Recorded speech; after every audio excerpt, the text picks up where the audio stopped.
잠언서 30장은 우리가 지난 시간에도 봤지만 그 아골이라는 사람의 잠언서가 저는 개인적으로 참으로 많은 것들을 생각하게 하는 그런 말씀이었다라고 제가 말씀을 드린 적이 있었죠.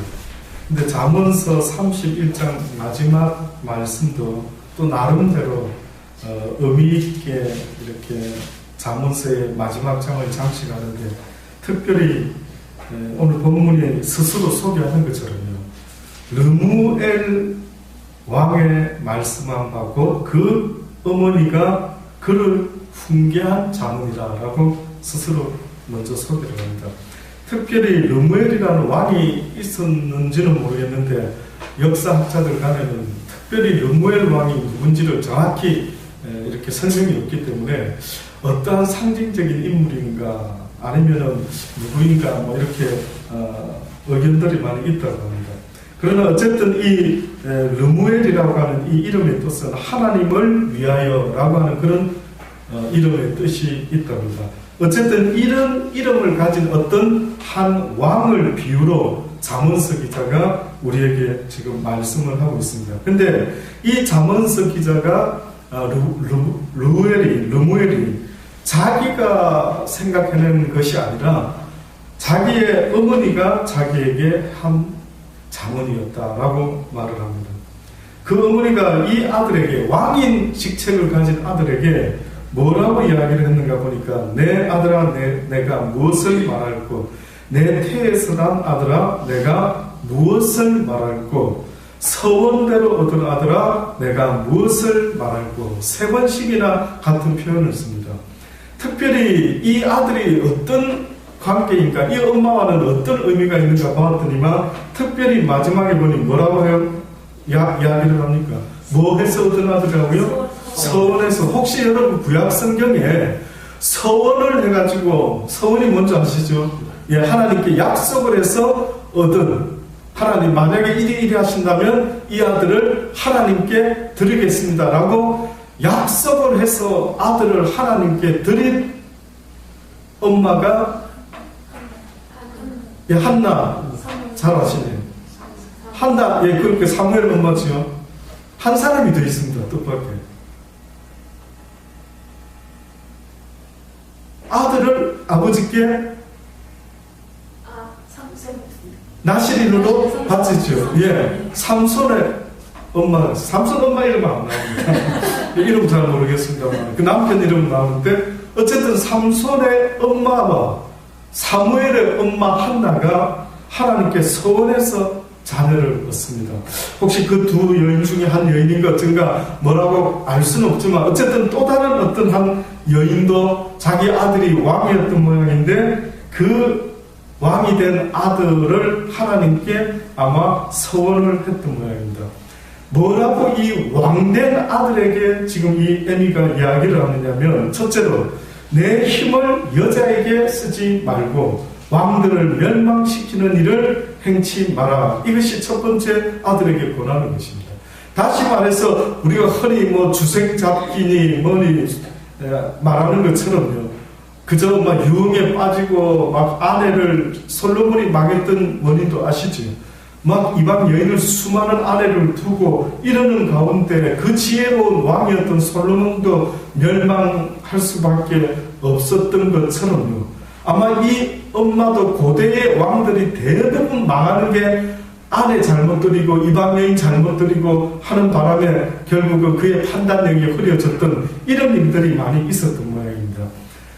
그 일 때문에 그랬는지 내 힘을 여자들에게 쓰지 말고 왕들을 또한 멸망시키는 일을 행치 말라. 무력으로 누군가를 또한 이기려고 하지를 말라고 말하고 있습니다.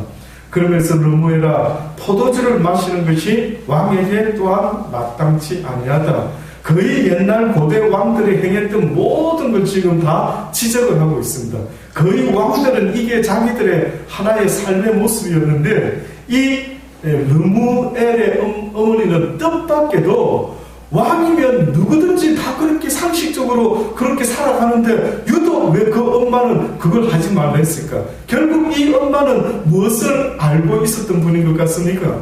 하나님이라는 그 전능자가 우리에게 요구하는 진리의 말씀을 분명히 알고 있었던 분인 것 같아요. 대조적이다 이거죠. 세상의 군왕들은 누구나가 다 왕되면 그렇게 먹고 마시고 취하고 살아가는데 왜 이 사람의 어미는 어떠한 지식을 갖고 어떠한 진리, 어떠한 깨달음을 가졌는지는 모르겠는데 그 왕된 아들에게 전혀 이제까지 세상의 왕들이 행하며 살아왔던 그 삶의 모습을 어떻게 하라는 것입니까? 버려라. 하지 말아라. 그렇게 하면 안 된다. 특별히 술에 대해서 이야기를 강조하고 있습니다. 독주를 참는 것이 4절부터 계속 술에 대한 포도주를 처음에 설명했죠. 포도주를 마시는 것이 왕에게 마땅치 아니하고 또한 왕에게 마땅치 아니하며 그 다음에 독주를 참는 것이 주권자에게 마땅치 않다. 포도주 이야기만 나오면 저는 개인적으로 예수님 생각이 납니다. 또 독주 이야기만 나오면 예수님이 십자가 지실 때에 드시게 됐던, 여러분 그거 혹시 아십니까? 예수님이 십자가를 지고 골고다 언덕에 이르렀을 때에 누군가가 예수님에게 포도주를 줬습니다. 신 포도주를 줬는데 그때 예수님이 쓸개탄 포도주를 줬는데 그때 예수님이 마시지는 않았죠. 마태복음 27장 32절에 보면은 예수님이 그 십자가를 지고 갔을 때 시몬이란 구레네 사람을 만남에 그를 억지로 같이 가게 하여 예수의 십자가를 지었더라라고 성경이 증거하고 있습니다. 또한 골고다 즉 해골의 곳이라는 곳에 이르러 해골이라고 하는 이 골고다에 이르렀을 때에 쓸개탄 포도주를 예수께 주어 마시게 하려 하였더니 예수께서 맛보시고 마시고자 아니하시더라. 이런 말씀이 나옵니다. 예수님이 누군가가 예수님에게 십자가를 지고 골고다까지 도착했을 때에 그 예수님에게 쓸개탄 포도주를, 쓸개탄 포도주, 이게 어떻게 보면은 뭐라 해야 되죠? 쓸개. 예, 고통을 느끼지 못하게 하는 뭡니까? 마취제 비슷하게, 예, 고통을 이길 수 있도록 도와주는 그 쓸개를 탄 포도주를 예수님이 골고다에서 십자가에 달리기 직전에 누군가가 예수에게 이걸 전해줍니다. 도움이 되라고. 너무 고통스러우니까 고통을 좀 이기시라고요. 그런데 예수님이요, 이 쓸개탄 포도주는 마시지 않았는데 나중에 십자가에 달려가지고 돌아가시기 직전에 엘리 라마 사박다니 다 이루었다라고 하시기 바로 그 직전에 누군가가 해융이라고 하는 곳에 이 포도주에 담겨져 있던 해융이 뭔지 아십니까? 바다에서 나는 제가 그림을 한번 보았는데요. 꼭 무슨 양털 뭉쳐난 것 같은, 예, 그런 어떤 그림을 보여드리면, 네, 바다에서 나는 어떠한 해조류 같이요. 그런 종류랍니다. 근데 이 해용이 꼭 무슨 양털같이 돼가지고 그 당시 때 사람들이 어떤 물을 이렇게 많이 머금게 해가지고 뭐 하는 어떤 데 쓰는 뭐 그런 용도가 있었던, 요즘 같으면 막 한번 닦으면 물을 다 먹는 거 뭐 있죠. 뭐 더울 때 땀 식히기 때 막 시원하게 뭐 하기도 하고. 아마 그런 어떤 해용이 예수님이 십자가에 달리는 그 장소에 아마 포도주에 담겨져 있었던 모양입니다. 그래서 예수님이 쓸개탄 포도주는 맛보지 않으셨는데, 마가복음 같은 경우에 보면은요, 마가복음, 요한복음 다 설명이 되어 있는데, 특히 마가복음 15장 33절로 보면은 예수님이 제6시가 되어 온 땅에 어둠이 임하고 9시가 계속되더니 90대에 예수께서 크게 소리질러 엘리 엘리 라마 사박다니 하시니, 이는 번역하면 나의 하나님 어찌하여 나를 버리셨나이까 라는 뜻이라. 곁에 섰는 자들이 어떤 이가 듣고 가로되어 보라 엘리야를 부른다 라고 그렇게 이야기를 합니다. 근데 한 사람이 그때 어떤 사람이 그 소리를 듣고 갑자기 달려가가지고 해용의 신포도주를 머금게 하여 갈대에 꿰어가지고 마시우고 가로되 가만두어라 엘리야가 와서 저를 내려주나 보자 라고 그렇게 성경이 묘사하고 있습니다. 그러니까 누군가가 신포도주를 해용에 담가가지고 예수님에게 이렇게 드렸던 모양입니다. 근데 그거는 마시셨다. 그거는 마셨다. 그러니까 아마 신포도주와 독주는 다른 모양입니다. 이 잠언서 기자가 독주라고 말했던 것은요, 그 당시에 보리나 대추 야자에 꿀을 담아가지고 발효를 시킨 그런 아주 강한 알코올 성분을 나타내는 어떠한 포도주가 있을 거예요. 이거를 이제 독주라고 그러고요. 이 독주가 넘어서서 어떻게 보면 뭐 독주도 뭐든 넘어서가 포도주가 식초가 되려고 하는 게 있지 않습니까? 너무 그거 돼가지고요.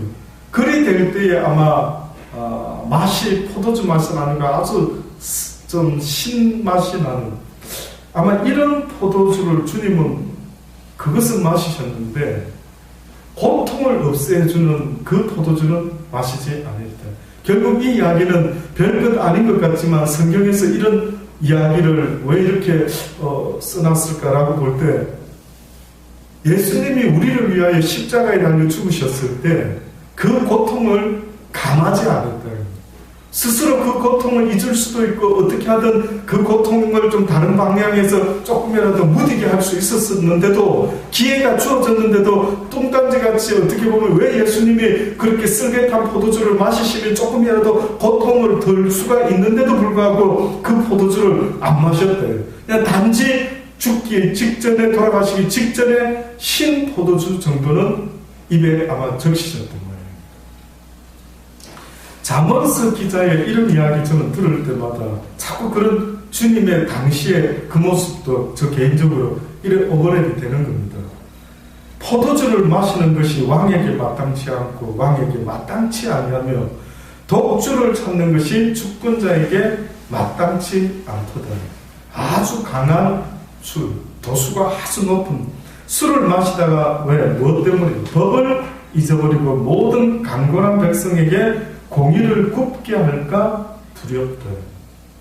독주는 누구에게? 죽게 된 자에게. 포도주는 마음에 근심하는 자에게 줄지어다.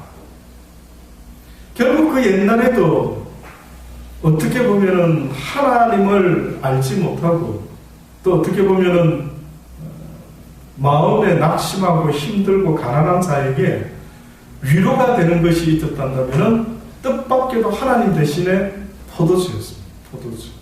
뭐 이 시대나 그 시대나 비슷했던 거예요. 우리가 아는 주님을 찾지 않고 마시는 주를 찾았던 것이 우리에게 있어서 지금만 있는 일이 아니라 그 당시 때에도 그런 일이 있었다라고 이야기를 합니다. 그래서 이 르무엘의 어머니가 이 왕 아들에게 너는 왕으로서는 술을 마시는 것이 가당치가 않다. 왜? 너의 직분을 생각하라. 네가 지금 어떤 직분을 가진 자인지를 생각하라는 것입니다. 지금 이 시간에도 어떻게 보면 주님은 이 시대를 살아가는 우리에게 너희가 세상의 사람들과 같이 술 취하지 말라라고 이는 방탕한 것이라 라고 말하는 이유 중에 한 가지도 너희는 직분을 맡은 자이다. 너희는 거룩한 하나님의 직분을 맡은 자인데 그 직분을 제대로 감당하기 위해서는 너희가 결단코 세상의 술에 취해서는 안 된다라고 이야기해요. 우리에게 무슨 직분을 줬습니까? 하나님이 저와 여러분에게 어떠한 직책을 주었다라고 성경이 이야기를 합니까? 화평케 하는 직책을 주었다 하지 않습니까? 또다시 말하면 하나님과 인간 죄인 사이에 우리가 화평케 하는 직책을 맡았는데 그 이야기는 복음으로서 하나님과 우리가 갈라져 있는 죄로 인하여 나누어져 있는 인생들과 하나님과의 관계를 회복시키는 평화의 사도로 부름을 받았으니 곧 그 말의 의미는 복음을 전하는 전도자의 부름을 받았대. 그러니 복음을 전하고 그리스도의 향 살아야 되는 저와 여러분은 그 직책을 누구나가 맡은 자예요. 하나님을 모를 때는 모르지만 하나님을 알고 난 이후에는 누구나 그 직책을 맡았대. 어떻게 보면 이 직책을 르무엘의 엄마가 이 르무엘 왕인 아들에게 네가 왕의 직책을 맡았다라고 할 때 어떻게 보면 그 의미가 또한 이 시대에 하나님의 왕된 백성 아닙니까? 하나님의 왕의 제자가 되어 왕의 자녀가 되어 그 기업을 이어받을 왕자와 공주가 되어 우리에게 주신 직분이 있는데, 왕은 왕의 직분이 있는 것처럼 저와 여러분에게 어떤 직분이 있다는데 그 직분은 바로 평화를 만들어내는, 복음을 전하는, 그래서 하나님을 알지 못하는 그들에게 하나님을 전해줘야만 하는,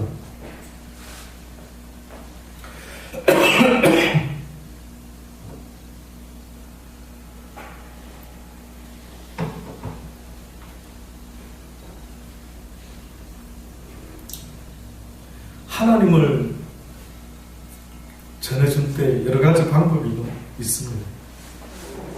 특히 여러분 혹시 썬다싱이라는 사람, 인도의 성자였던 썬다싱의 그 글에 보면은, 썬다싱이 어느 날 하나님을 물론 전하는 사도인데 그가 어느 마을에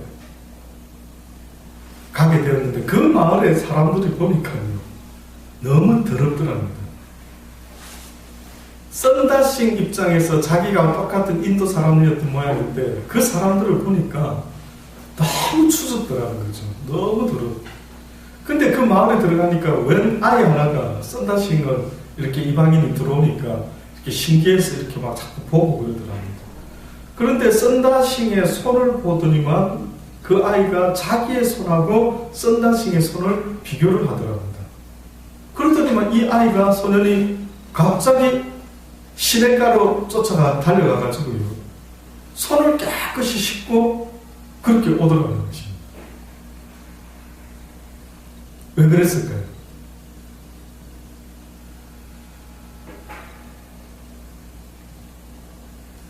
썬다싱은 그 아이 보고 손 씻으라는 말을 하지 않았는데 그 아이는 썬다싱의 깨끗한 손을 보고 자기의 더러운 손을 비교하면서요 썬다싱이 뭐 손 씻어라 뭐 해라 이런 이야기 하지도 않았는데 가서 씻더라는 것입니다. 왜 썬다싱이 이 이야기를 했는가 보니까요 그가 우리가 복음을 전한다라고 할 때, 하나님을 증거한다라고 할 때에 내 자신의 그 모습이 깨끗하기만 해도, 올바르기만 해도, 방탕하지만 않아도, 술 취하지만 안 해도, 거짓말 말하지 아니할지라도 그냥 세상 사람들과 구별된 그 모습만 나타낼 수만 있어도 그것이 곧 복음이다. 그것이 곧 세상 사람들에게 복음이 뭔지 모르는 것, 무엇이 잘못인지를 모르고 하나님 앞에 죄를 회개하고 하나님과 화평케 되어야 되는데 화평케 되라고 말하는 그것도 중요하지만은 그러나 그 복음을 전하는 그들의 모습이요 깨끗해라고 말하는 거예요. 깨끗해라고. 그러면 사람들이 비교할 거라는 겁니다. 여러분과 제가 어떻게 보면은 시장에 나가서 장사를 하든 물건을 사든 뭐 어디를 무슨 일을 하든 간에요 여러분이 여기다가 나 교회 다니는 사람, 나 예수 믿는 사람, 나 목사, 나 전도사, 집사 이렇게 써붙이지 않는 한 여러분과 저의 모습은 그 누구도 사람들이 알 수가 없지 않는 거예요. 그러면은 결국은 복음을 전할 때만 전할 수밖에 없는 어떠한 공간적인 상황이 있다면 여러분이 뭐 시장 통해서 사람을 갑자기 불러 모아서 내 말 좀 들어보세요, 복음을 전하겠어요 이럴 수도 있지만 썬다싱이라는 그 어떠한 사람이 깨달은 그러한 자기의 직책은요 때로는 복음을 전할 때가 있지만은 그러나 때로는 자기 자신의 깨끗한 모습이 100마디 말을 해도 듣지 않는 그들.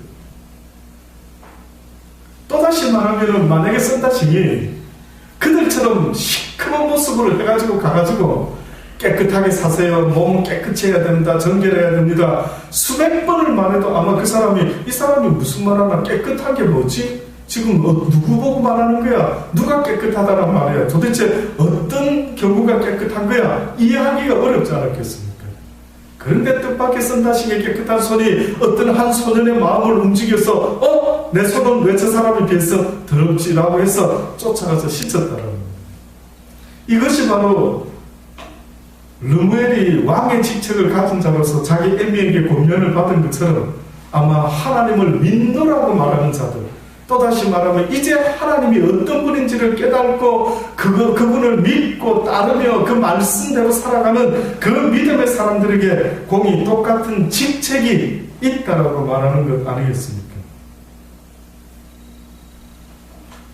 그는 마시고 그 빈궁한 것을 잊어버리겠고 다시는 그 고통을 기억지 아니하리. 어떻게 보면 꼭 술이 필요한 것은 이러한 왕들에게 필요한 것이 아니라 세상적으로 빈궁한 자, 세상적으로 고통당하는 자, 하나님을 알지 못하는 그들에게 포도주는 유용할 수는 있다.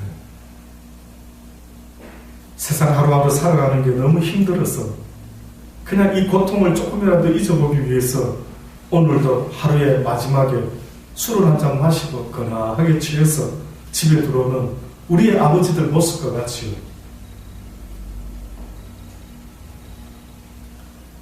너는 벙어리와 고독한 자의 송사를 위하여 입을 열지어다. 여기서 벙어리와 고독한 자도 또한 세상적으로 자기 자신의 어려움을, 억울함을 도무지 표현할 수 없는 사람들이 있지 않습니까?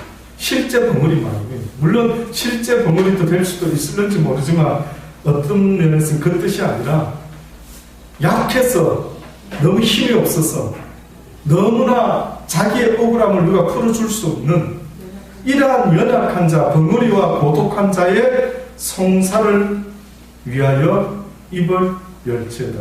너는 입을 열어 공의로 재판하며 강건한 자와 궁핍한 자를 신원할지어다.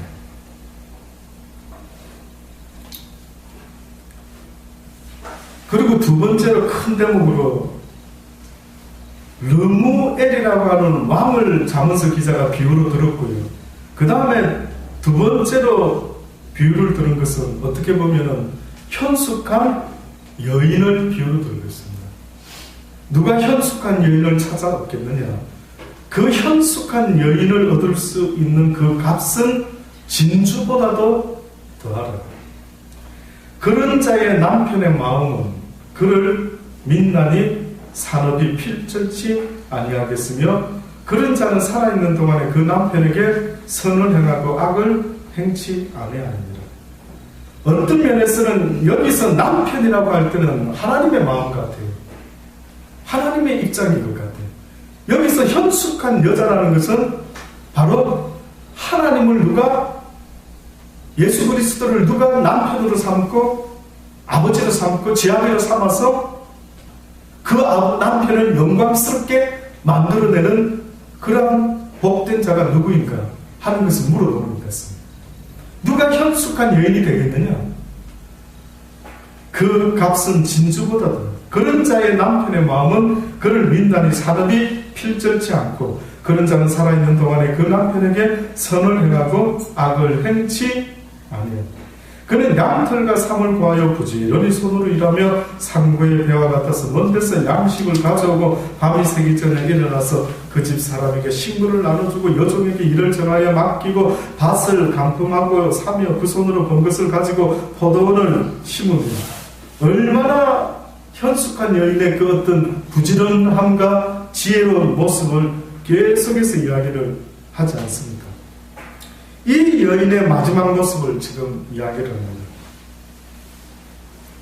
이 여인의 마지막 그 어떤 모습을 다시 한번 설명을 하는데 뭐라고 설명을 마지막 30절과 31절에 말하고 있냐면 고운 것도 거짓되고 아름다운 것도 헛되나 오직 여호와를 경외하는 여자는 칭찬을 받을 것이라. 세상 사람들은 무엇을 추구한다고요? 어떻게 보면 고운 것을 추구하고 겉으로 보여지는 것을 추구하고 온갖 속으로는 추하기 짝이 없는 어떠한 거짓 가운데 살아가는 그러한 우리의 모습을 우리는 잘 알고 있는 것처럼요. 잠언서 기자 또한 고운 것도 거짓되고 아름다운 것도 헛되나 오직 여호와를 경외하는 여자는 칭찬을 받을 것이며 그 손의 열매가 그에게로 돌아갈 것이요 그 행한 일을 인하여 성문에서 칭찬을 받으리라. 결국은 잠언서 기자가 가장 복된 여자가 오직 여호와를 경외하는 여자다라고 그렇게 이야기합니다.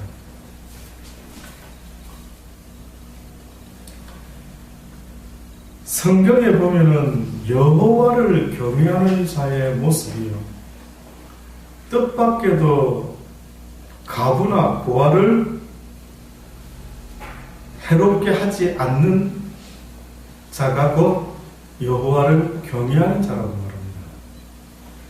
출애굽기 22장 22절로 보면 너는 과부나 고아를 해롭게 하지 말라. 내가 만일 그들을 해롭게 함으로 그들이 내게 부르짖으면 내가 반드시 그 부르짖음을 들을지라. 나의 노가 맹렬함으로 내가 칼로 너를 죽이리니 너의 아내는 과부가 되고 너의 자녀는 고아가 되리라. 굉장히 심할 정도로요. 출애굽기 22장에 가나안 땅에 들어가서 이제 살아가야 될 그 이스라엘 백성들에게 하나님이 여러 가지로 이렇게 주의사항을 주고 있는데 유독 복수하겠다라고 할 정도의 표현을 쓸 정도로 내가 너희들을 그렇게 죽일 것이다. 그래서 너희의 아이들도 너희의 아내도 과부가 되고 고아로 만들어 버리겠다. 뭐 이렇게까지 엄하게 말씀하는데 그게 무엇에 대한 거였냐면 너는 과부나 고아를 해롭게 하지 말라. 참 왜 그러셨을까? 근데 신명기 24장에 보면 좀 더 구체적으로 그 의미를 알 수가 있습니다. 여호와를 경외한다라는 것. 이 잠언서 기자가 오늘 마지막 결론 과연 여호와를 경외하는 그 여인이 참으로 아름답다라고 했는데 신명기 24장 19절로 보면 내가 밭에서 곡식을 벨 때에 한 몫을 밭에 잊어버렸거든. 다시 가서 취하지 말고 객과 고아와 과부를 위하여 버려두라. 그리하면 내 하나님 여호와께서 내 손으로 하는 범사에 복을 내리시라. 내가 내 감람나무를 떤 후에 그 가지를 다시 살피지 말고 그 남은 것을 객과 고아와 과부를 위하여 버려두라. 내가 포도원의 포도를 딴 후에도 그 남은 것을 다 따지 말고 누구를 위하여? 객과 고아와 과부를 위하여 버려두라. 왜? 너는 애굽 땅에서 종되었던 것을 기억하라. 이러므로 내가 내게 이 일을 행하라 명하노라. 한 장만 더 구약에 있는 말씀입니다. 구약은요, 이 객과 고아와 과부, 다시 말해서 이 땅에서 인간으로서 가장 약한 처지에 있는 이들에 대한 하나님의 이 마음이 도대체 어떠한지, 그리고 그들에 대해서 어떠한 마음을 갖는 것이 곧 나 여호와를 경외하는 것이다 라는 것을요 기준으로 삼고 있어요. 그런데 여러분과 제가 여호와를 경외하라면 모든 아름다우고 고운 것은 다 헛되지만 여호와를 경외하는 여인의 그 모습이 가장 아름답다라고 이야기할 때 도대체 여호와를 경외하는 이 여인의 근본적인 그 어떤 마음이었는가라는 것을요 성경은 이렇게까지 표현을 합니다. 말라기 3장 5절로부터 보면 내가 심판하러 너희에게 임할 것이라. 술수하는 자에게와 간음하는 자에게 거짓 맹세하는 자에게 품꾼의 싹에 대하여 억울케 하며 과부와 고아를 압제하며 나그네를 억울케 하며 나를 경외치 아니하는 자들에게 속히 증거하리라. 만군의 여호와가 말하였느라. 여호와는 변혁지 아니하나니 그러므로 야곱의 자손들아 너희가 소멸되지 아니하느니라.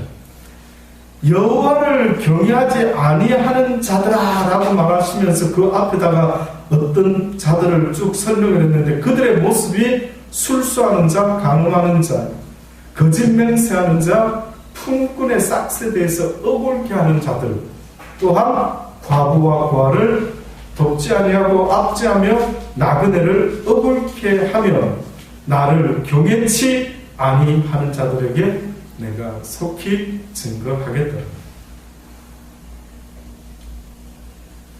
그리고 신약에서는 뜻밖의 별로 없습니다. 과부와 고아 이야기가 구체적으로 별로 나오지 않습니다. 근데 딱 한 가지 대표적으로 나오는 것이 있는데 야고보서 1장 26절로부터 말씀해 보면 누구든지 스스로 경하고 자기 혀를 재갈먹이지 아니하고 자기 마음을 속이면 이 사람의 경건은 헛것이다. 자, 야고보가 지금 첫 번째로 말합니다. 경건한 구약에서는 첫 번째도 두 번째도 세 번째도 경건이라고 말할 때의 그 경건의 기준은 누구를 돌아보는 거라고 그랬습니까? 고아와 나그네와 고아와 과부 이 약자들을 돌아보는 것이 여호와를 경외하고 두렵고 떨림으로 여호와를 섬기는 자들에게 꼭 나타나는 증거가 약자들을 도와주는 거였습니다. 그런데 야고보는 지금 첫 번째로 뭐를 말했느냐면 자기 혀를 재갈먹이지 아니하고 자기 마음을 속이면 이 사람의 경건은 헛것이라. 그건 무슨 말입니까? 자기 속에 있는 게 입으로 나온다. 근데 자기 입을 재갈먹이지 않고 입단속을 안 하면서 내 실상 마음은 그렇지 않아요 라고 말하는 자의 경건은 뭐라 하는 겁니까? 헛것이다. 그 사람은 자기 스스로가 혹시나 나는 하나님을 경외해, 나는 경건한 자야 라고 만약에 스스로 생각을 한다면은 자기 입에다가 뭘 먹여야 된다. 재갈을 먹여야 된다. 또다시 말하면 자기 입에서 함부로 아무 말이나 쏟아져 나오는 것에 대해서 멈추게 할 수 있어야 된다. 근데 이걸 멈추지 않고 다 쏟아내고 난 뒤끝 없어 이렇게 말할 때에 너무나 그거는 뭘 너무 모르고 합니다. 어떤 사람은 저는 그런 경우를 봤습니다. 가까이에서도 많이 봤습니다. 자라면서도 막 퍼부을 대로 퍼붓고 나는 뒤에서는 안 그러지만 앞에서는 그래도 내가 다 퍼붓고 뒤에서는 안 그래 이러더라고. 얼핏 들으니까 좀 근사한 것 같지 않습니까? 근데 뜻밖의 성경은 우리에게 앞에서 다 쏟아낸다라고 할 때 그 사람의 솔직함이나 하나님을 믿는 사람이 그 짓을 했다라고 한다면은 결단코 그것은 경건하지 못한 자, 또다시 말하면 여호와를 경외하지 않는 자의 모습이다. 그러니 여러분이 정말로 아브라함이 이삭을 바쳤을 때 하나님께서 아브라함아 네가 이제야 나를 경외하는 줄 내가 보았다라고 그에게 그렇게 말씀하신 하나님이 사랑하는 딸아 사랑하는 아들아 오늘 이 시대를 살아가는 너희들아 너희가 비록 아브라함과 같이 이삭을 바치지 않았지만 자식을 바치지 않았지만 너희의 이 모습을 보니까 네가 나를 이제야 비로소 경외하는 줄 알겠다라고 만약에 하신다고 하면은 뭐가 되겠느냐. 여러분의 입에서 구약의 사람들에게는 고아와 나그네와 과부를 돌아봐라. 굳이 신약에 와서는 그런 말이 별로 없는데 야고보는 말을 했습니다. 근데 야고보는 구약에서 말했던 것을 두 번째로 말을 했는데 뜻밖의 첫 번째가 지금 말한 너희의 혀를 재갈먹이지 아니하고 자기 마음을 속이면 이 사람의 경건은 헛것이라. 그리고 두 번째로 뭐라고 했는지 아십니까? 하나님 아버지 앞에서 정결하고 더러움이 없는 경건은 곧 가부와 고아와 과부를 그 환난 중에 돌아보고 또 그 다음에 자기를 지켜 세속에 물들지 아니하는 이것입니다. 결국은 야곱은 세 가지로 나누어서 말을 했습니다. 하나님 앞에서 경건한 자의 모습, 하나님을 경외하는 자의 모습. 그것은 첫째는 뭐라고요? 자기 혀를 재갈 먹여야 됩니다. 마음은 안 그랬는데 하면서 말로 다 쏟아낼 때는 그 사람의 경건은 그 사람을 여호와를 경외한다라는 그것은 거짓된 것입니다. 그리고 두 번째가 뭐랍니까? 고아와 과부를 그 환난 중에 돌아보라. 결국 소자네에게 냉수 한 그릇 대접하는 것을 잊지 않는 그것을 말하고 있는 겁니다. 그리고 세 번째, 마지막이죠. 경건이라고 하는 것이 뜻밖에도 세속에 물들지 않은 것이다. 세상 사람들의 풍조와 유행을 쫓지 않는 것을 이야기합니다. 이것이 바로 예수 그리스도를 믿는 사람들의 순결한 경건의 모습이라는 것을 성경은 분명히 말씀하고 있는 것입니다. 많은 사람들이 유행을 쫓아서 이렇게 살아가고 있습니다만 언젠가 말씀드린 대로 진리라는 것은 옛날에도 현재도 앞으로도 변함이 없어야 되는 게 진리입니다. 하나님을 믿고 섬기며 그의 자녀된 자들의 모습은 성경이 뭐라고 표현했냐면 너희는 이 어두운 세상에 무엇이라고요? 빛과 소금이다. 이 어두운 세상의 사람들이 도무지 빛이 뭔지 모르고 도무지 소금이 뭔지를 모르는 썩어가는 이 세상 속에 이 썬다싱이 보여주었던 것처럼 어떻게 보면 너희는 때로는 빛의 모습으로 때로는 소금의 모습으로 때로는 입술로 복음을 전하지만 때로는 너희가 세속에 물들지 않는 깨끗한 정결한 자의 모습을 보이지 아니하면 너희의 경건도 헛되다. 너희가 전하는 복음도 헛될 수밖에 없다라는 겁니다.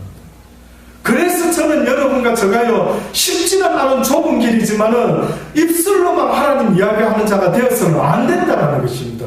그래서 야고보가 뭐라고 말합니까? 그가 써놓은 야고보서 전체를 통틀어 볼 때 믿음은 어떤 믿음이 산믿음이요 어떤 믿음이 죽은 믿음이라고 말하는데 야고보가 산믿음이 무슨 믿음이 산믿음이랍니까? 행함이 있는 믿음이 산믿음이요 행함이 없는 믿음은 죽은 믿음이다라고 그렇게 말을 합니다. 그래서 이 세상에 아무리 하나님을 모르는 방향으로 쫓아간다 할지라도 너희만큼은 그렇게 하지 말아라. 모든 사람들이 다 한다라고 해서 그것이 진리가 아니란다면 너희는 이 시대를 거슬려야 된다. 유행을 거슬려야 된다.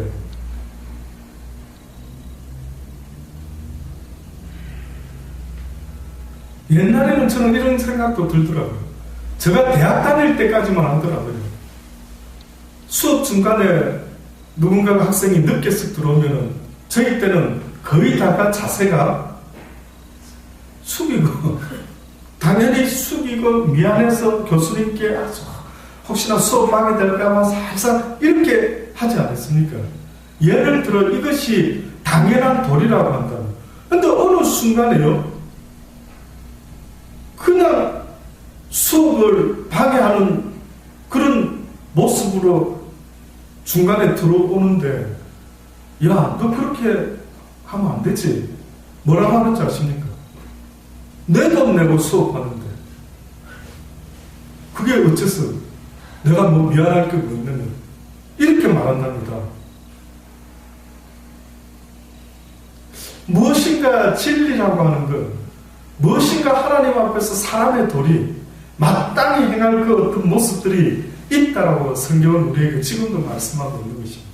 저는 여러분의 모습이 여러분의 모습이 예수 그리스도께서 지난 주일날 보았던 말씀처럼요 베드로야 너의 발을 내가 씻기지 않으면 너와 내가 상관이 없다. 목욕을 온몸을 다 씻겨주십시오. 아니라 너는 이미 목욕 다 했다. 너는 이미 이제 더러운 데서 깨끗이 씻어졌다. 이제 그러니 너는 발만 씻으면 그뿐인 것이라 라고 하셨던 것처럼 과연 예수 그리스도의 피로 목욕을 한 자의 모습이 어떻겠냐 이거죠. 도대체 그 모습은 어떤 모습일까? 아주 더러운 사람들 때가 새까맣게 낀 손을 가지고 더러운 것도 모르고 사는 그들에게 썬다싱이 나타났을 때 그 더러운 마을의 소년이 자기 손에 이제까지 더러운 줄도 몰랐는데 썬다싱을 보고 나니까 내가 손이 더럽구나 저 사람에 비해서 가서 씻어야 되겠다 라고 하는 것처럼 어떻게 보면 베드로에게 예수님이 네가 이제는 목욕을 했다라는 그 의미가 뭘까? 그 의미는 뭘까? 저는 여러분의 영적인 모습이 바로 그 모습 되기를 바랍니다. 저는 여러분의 그 영적인 모습이 사람들에게 흠모할 만한 모습이 되기 바랍니다. 저는 여러분의 주변의 사람들이요 여러분을 다 좋아하기를 바랍니다. 다 여러분을 좋아하고 여러분을 안 것이 참 기쁨이 되고 내가 사람 많이 만났지만 내가 당신을 만난 것이 나의 기쁨이요 내가 당신을 만난 것이 아주 행운하여 내가 당신 때문에 기분이 좋다라고 하는 그런 사람이 되었으면 참으로 좋다. 그래서 어느 대학교는 뭐라고 합니까? 배워서 남주자예요. 배워서 남주자. 그렇죠. 제대로 예수 믿는 사람의 그 깨끗이 씻겨진 자의 모습은 뜻밖에도 성경이 말한 것처럼 하나님을 사랑할 때 목숨과 마음을 다하는데 이웃을 또한 사랑하는 그 모습이 그렇게 나타나야 합니다. 네가 나를 진짜 목숨 걸고 사랑한다면 네가 보이지 않는 하나님을 사랑한다라고 말한다면 보이는 형제를 사랑하는 것이 마땅치 않겠느냐. 결국은 내 모습이 보이는 형제를 사랑할 줄 아는 그 모습을 가질 때 하나님은 네가 보혈로 온몸을 깨끗이 씻은 자야. 그러나 그 사람도 때로는 넘어지고 쓰러질 때에 그때마다 하나님은 발만 씻어요. 저는 우리 달란트 교회 성도 여러분들이 어디 가서 예수 우리 교회 오십시오 뭐 이렇게 말할 수도 있겠지만, 그러나 저는 오히려 여러분의 삶의 모습을 누군가가 보고 와, 저 사람은 왜 저렇지? 저 어디서 온 사람이야 저 사람? 아니 저런 사람이 다 있어? 라고 깜짝 놀랄 수 있는 바로 그 빛과 소금의 모습을 갖춘 예수 그리스도의 보혈로 내 영혼이 깨끗이 씻어져 가지고 도대체 저 사람은 죄를 모르는 사람 같아. 가끔 여러분 시골 사람들 보면, 순박한 사람 보면 혹시 조금이라도 이해되십니까? 순박한 어느 사람을 보면 이상하게 그 사람 보면 와, 저 사람은 서울에 오면 안 되겠다, 서울에 오면 코베지겠다 뭐 이렇게 싶은 정도의 사람이 있지 않느냐 이거죠. 저는 옛날에 그런 사람이 어리석다, 어떻게 하면 그럴 수 있지 저럴 수 있지, 어떻게 하면 저런 순둥이, 어떻게 하면 저런 어리석을 정도로 착하고 순진무구 이렇게 생각했는데요, 그러한 사람을 보고 속이려고 하는 자도 있겠지만은 그러나 어떤 사람에게는 그런 사람을 통해서요 자기를 돌아보게 하더라고요. 저도 저 자신을 돌아보게 하더라고요. 저 사람은 어떻게 사람을 도무지 미워하지를 않지? 저 사람은 어떻게 사람을 도무지 의심하지 않지? 어머 저 사람 바보 아니야? 라고 싶을 정도로 거기서 한 걸음 더 나가서 어떻게 옆집 사람을 자기 몸처럼 저렇게 아낄 수 있어? 저렇게 사랑할 수 있어? 저 바보 아니야? 하는 그 사람의 모습이요, 어떻게 보면 오늘 이 잠언서 기자가 우리에게 마지막으로 권면했던 한 얘가 그거 아니겠느냐. 고운 것도 거짓되고 아름다운 것도 헛되다 오직 여호와를 경외하는 여자는 칭찬을 받을 것이래. 그 손의 열매가 그에게로 돌아갈 것이요 그 행한 일을 인하여 성문에서 칭찬을 받으리라.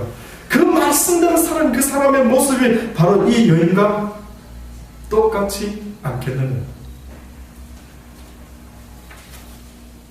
아무쪼록 오늘 이 시대를 살아갈 때 교회는 너무 많습니다.